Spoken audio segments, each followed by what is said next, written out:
తెలుగు రాష్ట్రాల నుంచి ఎంతో మంది బ్రతుకు తెరువు కోసం పొట్ట చేత పట్టుకొని గల్ఫ్ దేశమైన కువైట్ కు వెళ్తూ ఉంటారు. 4 రూపాయలు సంపాదించాలన్న ఆశతో అక్కడ ఏదో ఒక పనిలో చేరుతూ ఉంటారు.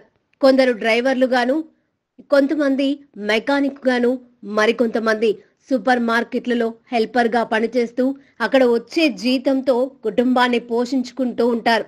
ఇటీవలి కాలంలో కువైట్ ఎడారిలో దుర్భర జీవితాన్ని అనుభవిస్తున్నానని, తనకు చెప్పిన పని ఒకటని ఇక్కడ చేయిస్తోంది మరొకటని ఆవేదన చెందుతూ ఓ తెలుగు వ్యక్తి పెట్టిన వీడియో సోషల్ మీడియాలో తెగ వైరల్ గా మారింది.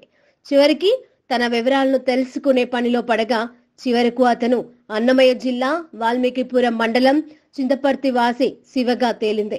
ఈయనకు 2 కుమార్తెలు ఉన్నారు. ఇక్కడ చాలని డబ్బులు వస్తూ ఉండడంతో ఉపాధి కోసం కువైట్ కు వెళ్లాలని నిర్ణయించుకున్నారు. అప్పు చేసి రాయచోటికి చెందిన ఏజెంట్ హైదర్ ద్వారా శివ నెల రోజుల క్రితం కువైట్ కు వెళ్లారు. అక్కడి ఎడారిలో జనసంచారం లేని ప్రాంతంలో కోళ్లు, గొర్రెలు, పావురాలు, బాతుల్ని మేపే పనిలో ఆయనను పెట్టారు. సంబంధిత యాజమానులు 4 రోజులైనా అక్కడికి రాకపోవడం, సరిపడా ఆహారం, నీరును అందించకపోవడంతో బాధితుడు భయపడిపోయారు.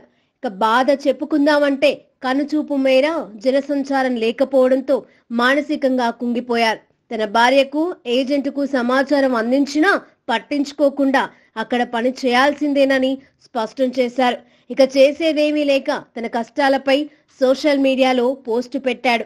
ఇది వైరల్ అవ్వడంతో బాధితుడు శివ వీడియో పైన మంత్రి నారా లోకేష్ స్పందించారు.